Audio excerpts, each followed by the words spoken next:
बुद्ध, जिन्होंने भगवान होने का दावा नहीं किया, फिर भी दुनिया को मुक्ति का मार्ग दिखा दिया। अगर कोई कहे, मैं ईश्वर नहीं हूं, तुम्हारे दुख का व्यापारी नहीं, स्वर्ग का टिकट नहीं बेचता, तो क्या तुम उसे सुनना चाहोगे? और अगर वही कहे, मैं बस रास्ता जानता हूं, चाहो तो चलो, न चाहो तो न सही, तब क्या वह तुम्हारा गुरु बन सकता है? बुद्ध ऐसे ही थे। उन्होंने कभी नहीं कहा कि वे किसी को स्वर्ग पहुंचाएंगे। उन्होंने मुक्ति को किसी रहस्य या चमत्कार से नहीं जोड़ा, न डराया, न बहकाया।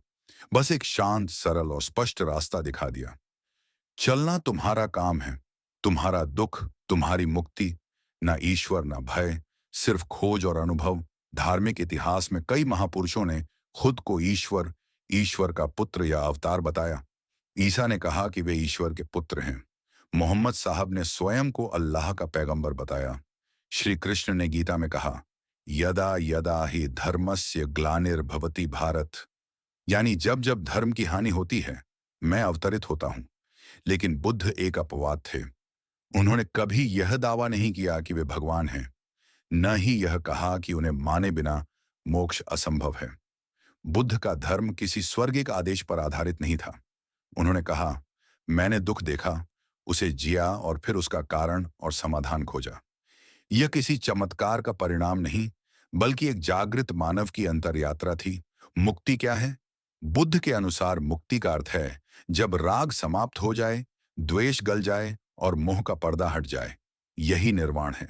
यहीं, इसी जीवन में, बिना किसी चमत्कार के शांति का अनुभव संभव है। ब्राह्मण कौन? बुद्ध ने पूछा। क्या कोई सिर्फ इसलिए ब्राह्मण है क्योंकि वह किसी जाति में जन्मा है? नहीं, ब्राह्मण वह है जो मोह और अहंकार से ऊपर उठ चुका हो, जिसके भीतर करुणा और संयम हो। इस विचार ने उस समय की जातिवादी सोच को गहरी चुनौती दी। बुद्ध ने क्या नहीं किया? न किसी चमत्कार की बात की, न स्वर्ग या नरक का भय दिखाया, न किसी जाति, भाषा या विश्वास को श्रेष्ठ बताया।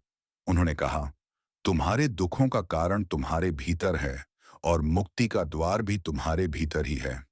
बुद्ध ने क्या दिया? सिर्फ एक राह। जब लोग ईश्वर की पूजा और स्वर्ग की कल्पना में उलझे थे, बुद्ध ने ईश्वर की बजाय ध्यान, करुणा और विवेक की बात की।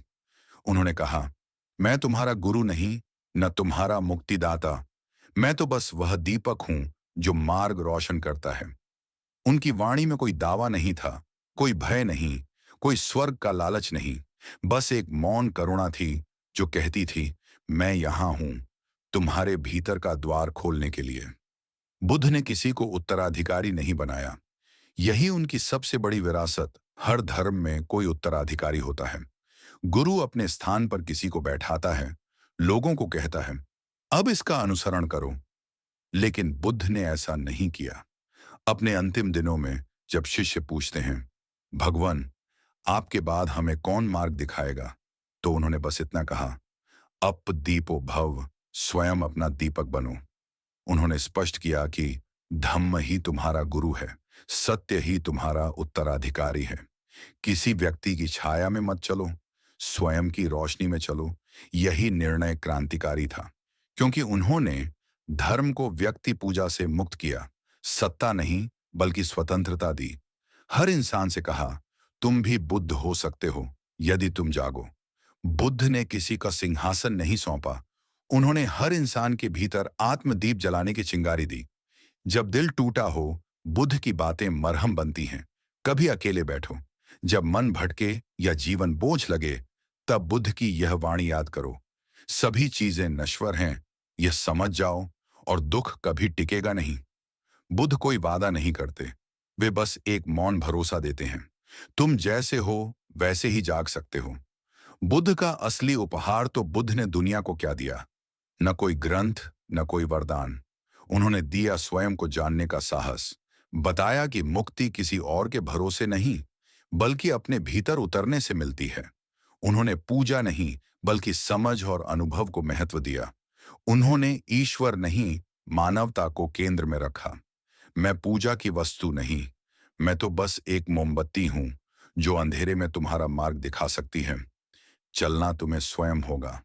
बुद्ध निष्कर्ष, बुद्ध का धर्म कोई अंधश्रद्धा नहीं था, बल्कि तर्क और अनुभव की कसौटी पर खरा उतरने वाला मार्ग था।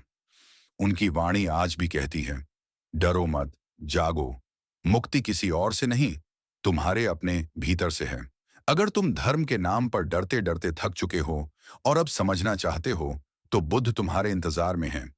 वे ना आदेश देंगे, न डराएंगे, बस एक रास्ता दिखाएंगे। बुद्धम शरणम गच्छामि, धम्मम शरणम गच्छामि, संघम शरणम गच्छामि।